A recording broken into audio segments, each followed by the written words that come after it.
Hello, my name's Louise Savage of Louise Savage Muses, and sat with me today on this lovely green sofa is Simon, my lovely son of Savage Reads. For a minute, I thought you'd forgotten.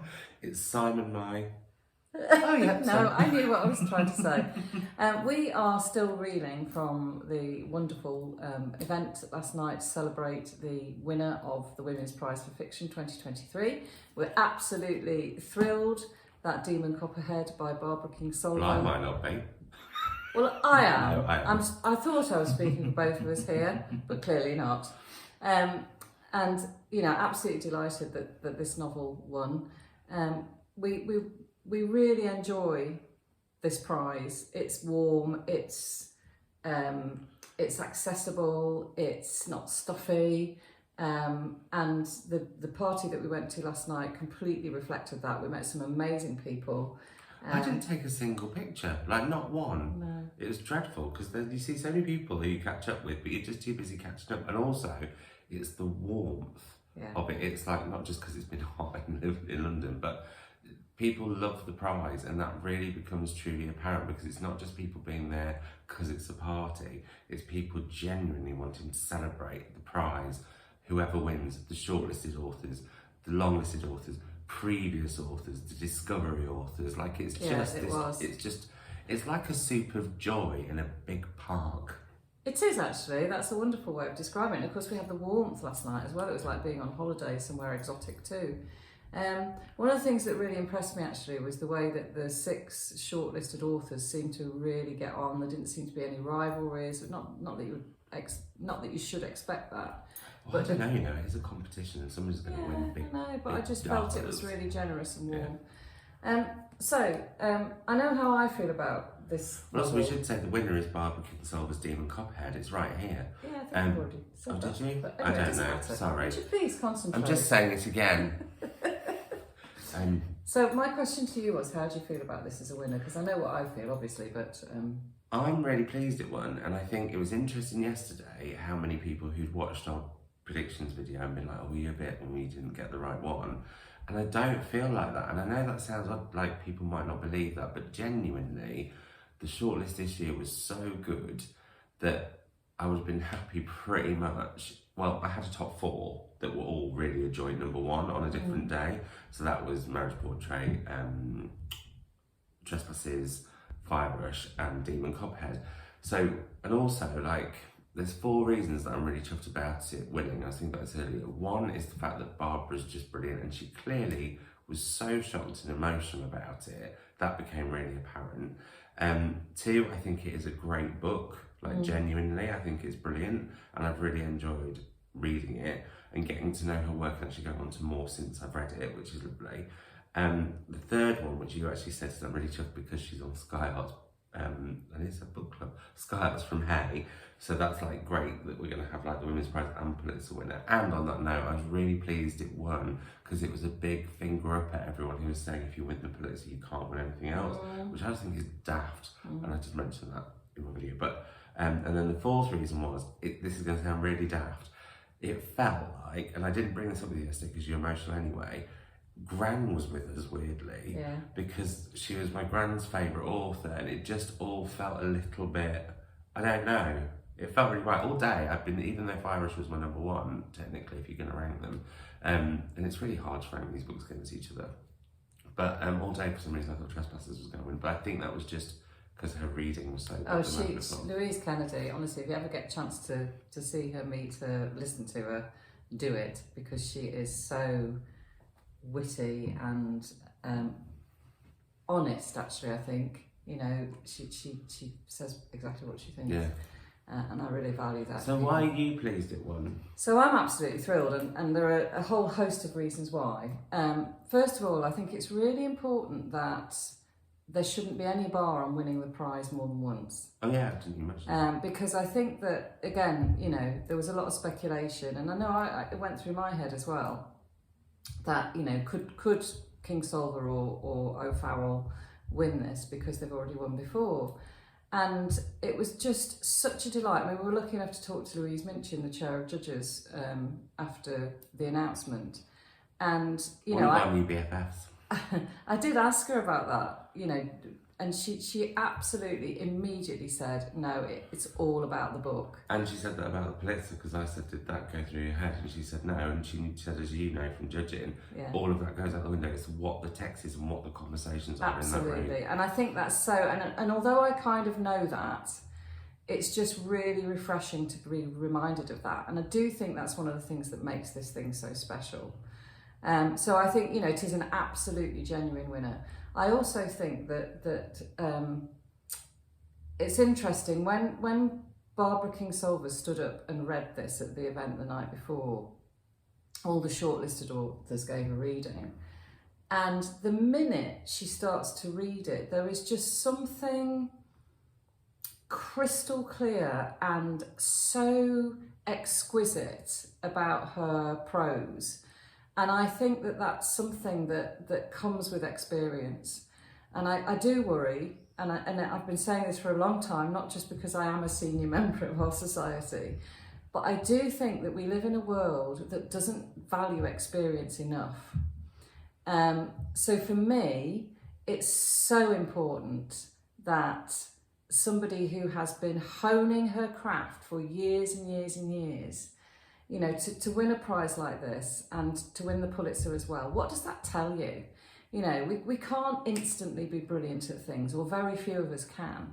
You know, there is a value and a merit to working hard and you know, learning the tricks of your trade. And I think this is a woman at the absolute height of her powers. Goodness only knows what she's going to do next. So for me, that's really, really important. I've been pulling faces slightly, sorry. No, it's quite all right. It's interesting what you're saying there. I hadn't thought about that, and I semi-agree, but also semi-don't, because then you've got like Jacqueline Crooks, who at 59 has written Firerish, which is a debut. Yeah. But also you've got like someone like Priscilla Rice. I think the age, and actually I think the industry is addressing the age thing a lot more. There's now more prizes for authors. I've just won for authors over 50. But I also think like we're all at different ages in our brains compared to what we've lived through. Tell me about it. I'm 17 in my like, head most of the time. Well, speaking of 17, that's her 17th novel, which is like, and what I was really refreshing to hear, I thought, on that shortlist event, was her saying 17 books in, I still get imposter syndrome. And what I love that she says, I'm just going to write a stupid book. No one else is going to read it outside this room. So just go and write your stupid book. And I thought that was a really lovely way of putting it. She was talking about how she feels when she sits down to write the next one, and how she tries to talk herself out of it. But I think for younger writers to hear that is really important. And the message becomes more important because she's so experienced and so successful. And the message, I think, is really important to the industry, because one thing I do feel about the industry is if you don't have a big hit first and second, you're probably not going to have a long career. And then you get Barbara Kingsolver's, or your Hilary Mantel's, or who, you know, Poison with Bible was really the breakout book for Barbara Kingsolver. I think that was her 5th or 6th. I'm really excited because I'm going to go back and read all of her works that I haven't now. You'll love it. You'll love it. And I haven't read all of them, but most of them, I think. So the other thing about this novel that is quite, I don't know if controversial is the right word, but that people were talking about a lot last night and on the run up to the announcement, is the length of it. And you'll have heard me wanging on, as Simon likes to say, about the fact that, you know, we get 300-page novels, blah, blah, blah. Because I've heard it. Yeah, you have heard it many times. But actually, I think it's really, really important. So many people last night said to me, well, I haven't read it yet, I've only read a bit of it, blah, blah, blah. And I think people are put off by the length. Now, that seems crazy to me. I know it's a bit bigger to put in your bag, but it's not necessarily that much heavier than your average novel. And actually, you wouldn't say, I'm not going to read those 2 novels over the next month, would you? And as somebody who grew up, you know, I think my induction into reading, certainly from sort of mid-teens onwards, was reading Thomas Hardy, reading Dickens, reading Wilkie Collins, reading, you know, nobody complains about the length of Jane Eyre. They do about Middlemarch. Yeah, but I love Middlemarch. I think it's a really... I'm not saying it's a bad book, but I think people do get put off by it because it's so big. But for me, you know, I was giving this some thought when I was lying in my bed last night, not being able to sleep because I was so kind of, you know, worrying with everything that had happened. And what I think it's really important to remember is that all those novels that I've just been talking about were written before the digital age. You know, people didn't have access to cameras, people couldn't travel so easily.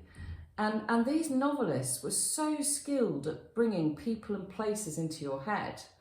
And that whole sort of luxury of establishing a setting that you get to know really intimately for a long period of time, that whole idea of being with a character in you know, sometimes throughout their entire life.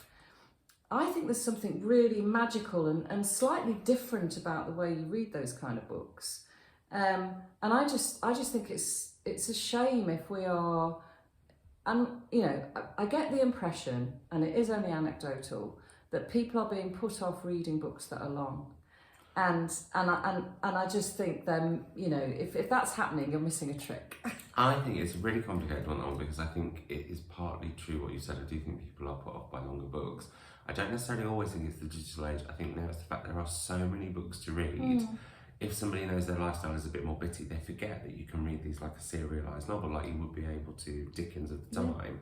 But I think also there are some books that are big chunks that have done sequel. I mean, you look at Kate Moss's books, they sell in their reviews. You've got A Little Life that did absolutely bonkersly and is absolutely huge. She actually made this shorter than David Copperfield, didn't she? Because I think David Copperfield's 721 and this is about 515. But also Great Circle did really, really well. So I think it is happening. Pachinko's another book that did amazingly. That's true. Yes. Marlon James's Booker winner, the name has just gone out of my head. The Seven Killings of Bob Marley. Anyway. No, not Bob Marley. Oh, no, not Bob Marley. Marlon James. No, that's his name. Anyway, that one. Oh, we're tired. But there are some really big books. But like I think for me, because I'm someone who doesn't head to big books that often, if I'm honest, and that's because if a big book is great, I'm not going to want it to end and I'm going to get completely submerged in it. But also, sometimes big books, and I'm going to not name particular names by certain authors who don't get edited so much anymore, can be dull and dry and far too long. But what I think I maybe need to do myself more is take that risk and then just do what your dad, my bongie, said, which is if you're not happy by page 70, just move on to the next one. That's why libraries are brilliant, because if you can go and get these from your library, because obviously books cost money, it's a cost of living crisis. When you pick up a book, you're working out the risk of each book that you take. So if it is something shorter, I don't know, that was my really weird thoughts on that. My final thing that I want to say about this as a winner is the political side of it. For me, I can't say anything political, I'm not allowed. No, that's fair enough, but I'm talking political with a small p. I'm not talking about affiliation to a particular political party. But one of the things I absolutely adored about the Women's Prize this year as well was that I felt that the books that were chosen were unrelentingly political in all sorts of different ways. We had books that challenged our attitude to the environment.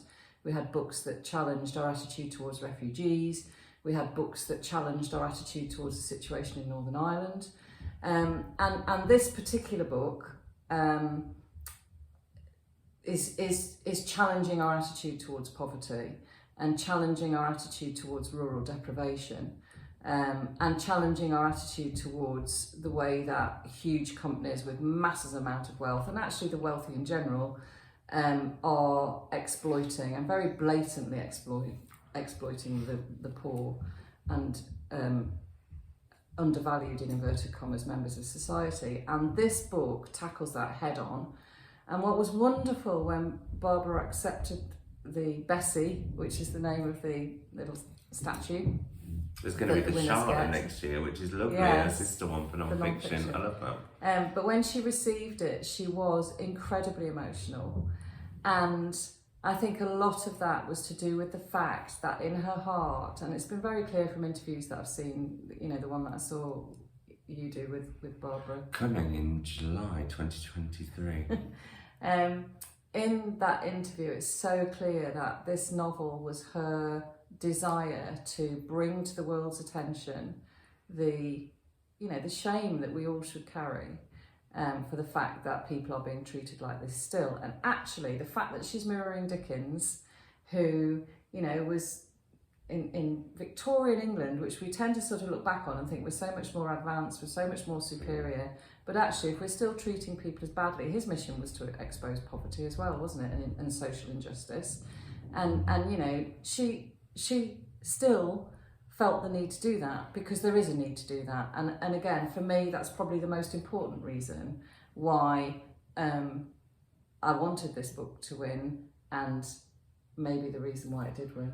I think as well, going back to, we saw Naomi Alderman talk about the power on Tuesday, and I've just realised that Barbara even said it herself, and it's only just clicked now, that she wrote this when she was angry, and she's used this rage that she had about how the perception of the people she knows, the place she loves, is, and I think she's also something very clever, because it is political with a small p, but also it's historical. She set it in the 90s, so there's that slight remove, but also that point of things are still, this back's all about the opioid crisis.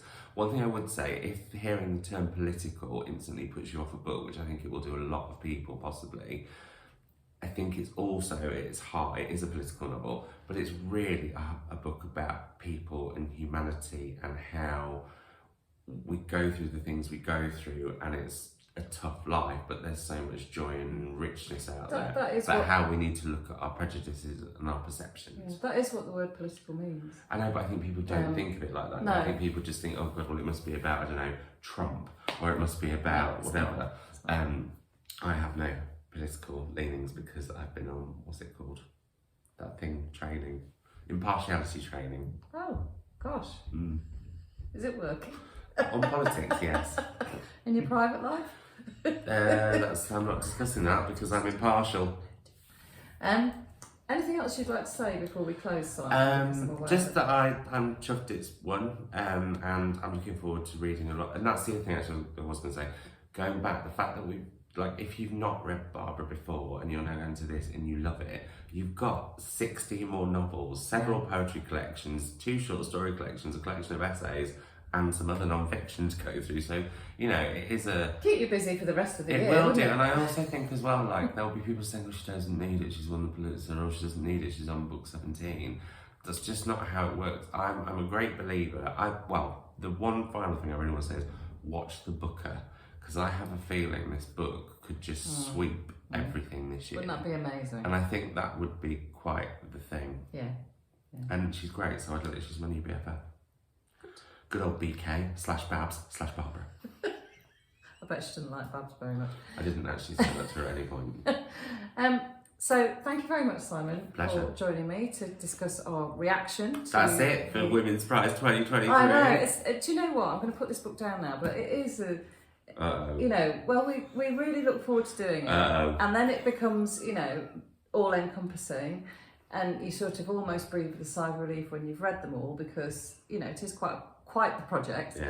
Yeah. But there's always this kind of you know, we've got to wait now. We've got to wait till it's the spring, isn't it, when we first get involved. So I'm not quite sure. I think we've both got various things up our sleeves for the next few months. But I'm having a break. Yeah, you are, I know. But, you know, we really do thoroughly enjoy doing this. Can I tease people with what we thought about yesterday that we might do next year? What might we do next year?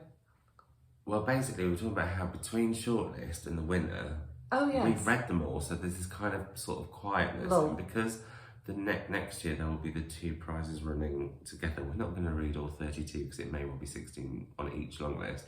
But what we're thinking of doing is, once we've read the Women's Prize Fiction long list, between shortlist and winner, we could read the Women's Prize non-fiction shortlist. Yeah, I think that's a great idea. If you like that idea, let us know in the comments below. Also, I'd really love to hear your thoughts on big books and whether you're put off by them. Just be really honest, no one's going to judge you. Yeah, I'd love to know. It's a common thread of trust on Louise Savage Muses, not so much on Savageries now, but also, please let us know about your thoughts on the term political for books. That would really interest me. Yes, I'd like just to know whether people that too, that puts people off of it. Yeah, and I think if it does, that's a shame. Well, also I think it could be.